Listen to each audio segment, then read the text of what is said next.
बिस्मिल्लाहिर्रहमानिर्रहीम। मैं सबसे पहले आज बलूचिस्तान बार कौंसिल ख़ास तौर पे जनाब वाइस चेयरमैन अमानुल्लाह काकड़ साहब, चेयरमैन एग्जेक्टिव कमेटी जनाब कासिम गाजिज़ई साहब, मेंबर जुडिशल कमीशन राहब बुलेदी साहब, कारी रहमतुल्लाह साहब, नजम मेंगल साहब, खलील पानेज़ई साहब, इन सब को मुबारकबाद पेश करता हूँ।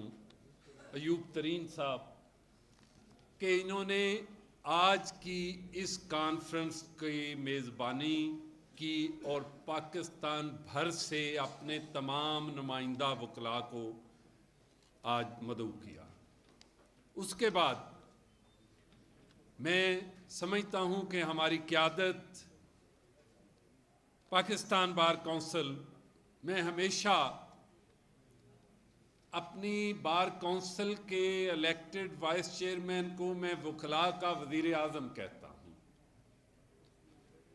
और अपनी प्रोविंशियल बार कौंसिल्स के जो हमारे वाइस चेयरमैन साहिबान हैं, मैं उनको हमेशा अपने वकला का वज़ीर आला समझता हूँ।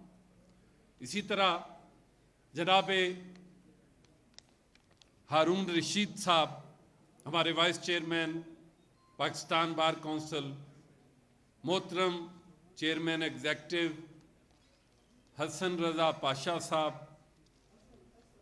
और मेरी तमाम बार कौंसिलें, वाइस चेयरमैन जनाब अज़हर अबासी साहब सिंध बार कौंसिल से, जनाब बिशारतुल्लाह खान साहब vice chairman Punjab bar council, जनाब ज़र बादशाह साहब vice chairman Sindh bar council KP bar council, जनाब काजी आदल साहब इस्लामाबाद बार कौंसिल, और ख़ास तौर पे मैं मुबारकबाद पेश करता हूँ यहाँ हमारे 10 मेंबराने executive committee supreme court bar association जो अपने सीनियर वाइस प्रेसिडेंट जनाब यूसुफ मुग़ल साहब की क़यादत में मौजूद हैं कि उन्होंने यहाँ मीटिंग के बग़ैर ख़ुद तशरीफ़ लाकर इस कॉन्फ्रेंस को रौनक बख्शी। और ख़ास तौर पे मैं उनकी ये बात और अप्रिशिएट करूँगा कि इनकी शमूलियत को रुकावट बनाने के लिए 12 घंटे पहले एक नोटिफिकेशन जारी किया गया कि इस्लामाबाद में सुप्रीम कोर्ट बार कौंसिल की एक मीटिंग हो रही है। तो मैं उसके लिए मज़म्मत का लफ्ज़ तो नहीं बोलता, लेकिन मैं ये समझता हूँ कि ये हाउस ज़रूर उसको डिसअप्रूव करे, क्योंकि हम अपनी इलेक्टेड क़यादत पे पूरा एतमाद रखते हैं और हम हमेशा हर अमल अपने दोस्तों की अक्सरियत राय से लेके आके चलते हैं। और मैं ये समझता हूँ कि मेरी ये सारी बार कौंसिलें जो फैसला करेंगी मैं उसको मनोवन कबूल करूँगा और उस पर अमल करूँगा। आपने ये भी देखा होगा कि हमारी कुछ दोस्तों ने देखें, हमारी इलेक्टेड जो नुमाइंदगी है वो ये हमारे तमाम दोस्त बैठे हुए हैं।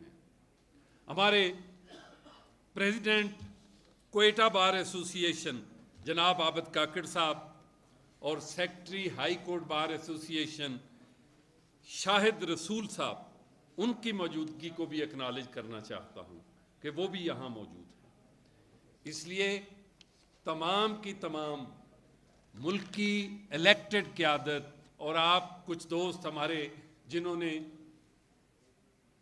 वीडियो लिंक पे ज्वाइन किया, मैं उनको मुबारकबाद पेश करता हूं कि वो आज वकला काज के लिए खड़े हैं। हमने हमेशा अदलिया की आज़ादी की बात की है, जमहूरी निज़ाम की तक़वियत और इस्तेकाम की बात की है, आइन की बालादस्ती की बात की है और उसके लिए बहुत कुर्बानियां भी दी। लेकिन मुझे इंतहाई अफसोस हो रहा है कि जैसे सैयद कल्बे हसन साहब ने कहा कि एक बच्चा पैदा नहीं हुआ तो उसका गला पहले घूंट दिया गया, मैं इसको थोड़ा सा इस बात के इस हवाले से बात करूंगा कि बच्चा नहीं, बच्चे को पैदा करने वाली मां को ही पहले जहर देने की कोशिश की जा रही है कि पार्लियामेंट जो है उसको मफलूज कर दिया जाए और उसके बनाए हुए कवानीन जो हैं उनको इंप्लीमेंट नहीं होने दिया। मैं आप दोस्तों से ये बात करूंगा, जैसे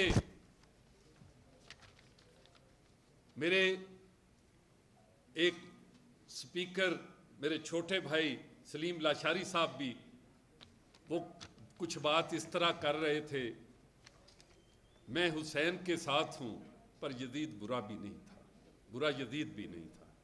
हम इस बात पे यकीन नहीं रखते, जब हम हुसैन के साथ हैं तो हम यजीद को बुरा भी कहते हैं। ये मैं इसलिए बात कर रहा हूं कि हम क्लैरिटी के साथ एक काज के साथ खड़े हैं। मुझे याद है आज से 22 साल पहले मैं इसी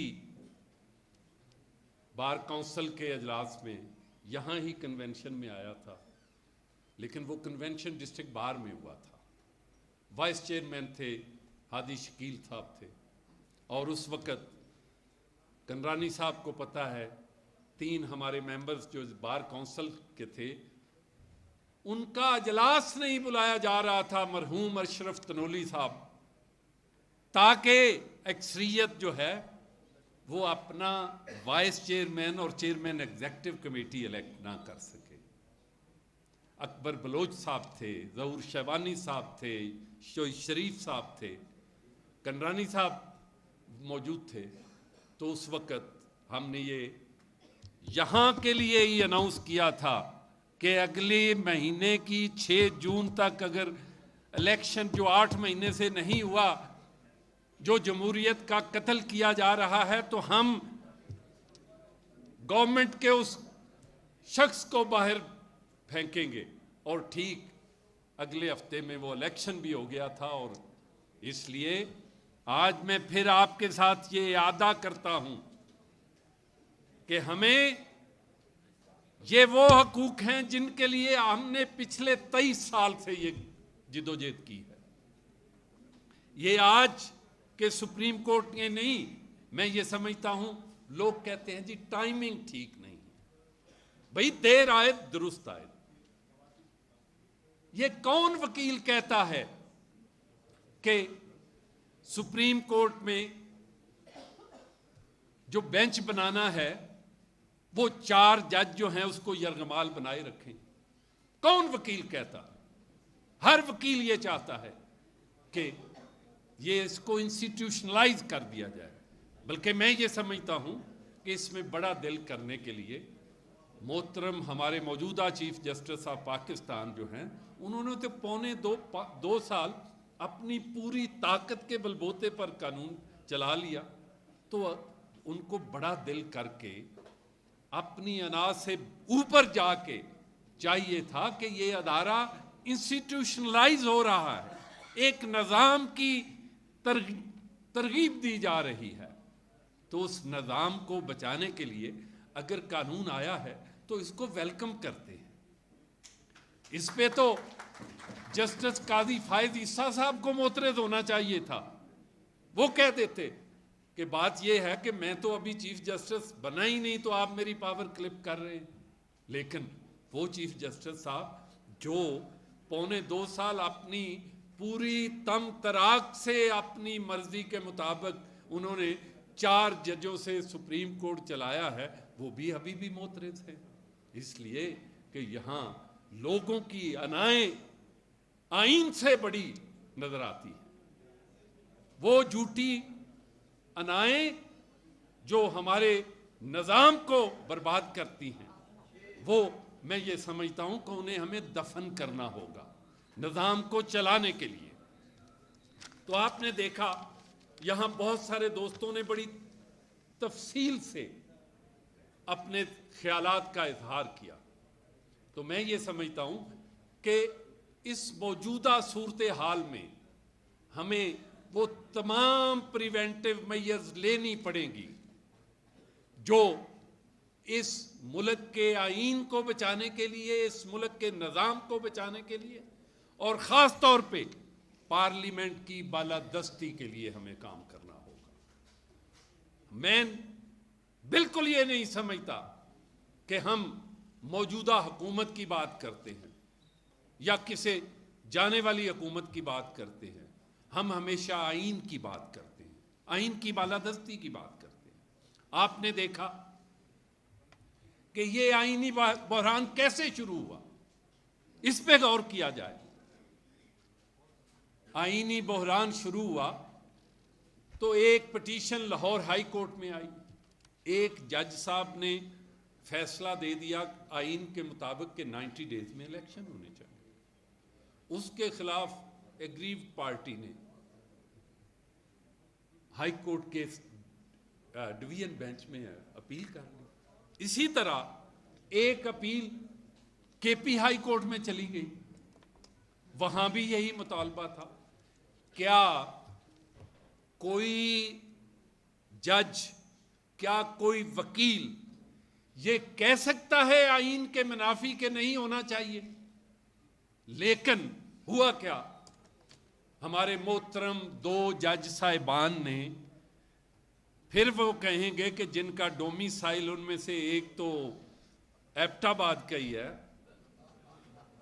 जज साहब का भी, और दूसरे का गुजरांवाला है, उन्होंने एक ट्रांसफर मैटर में, एक सर्विस मैटर में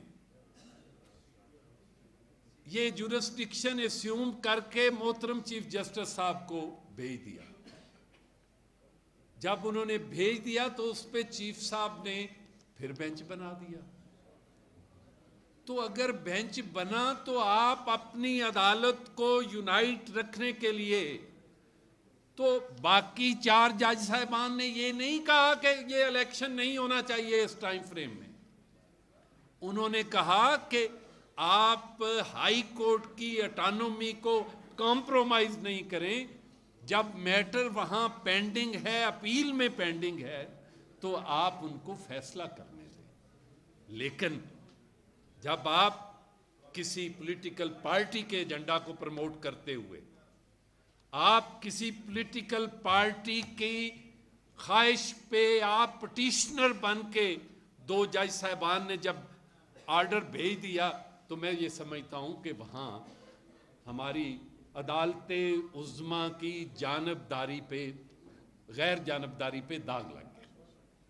इसीलिए हम कहते हैं कि हम अपनी अदलिया के अदारे को गैर जानबदार देखना चाहते हैं। हम नहीं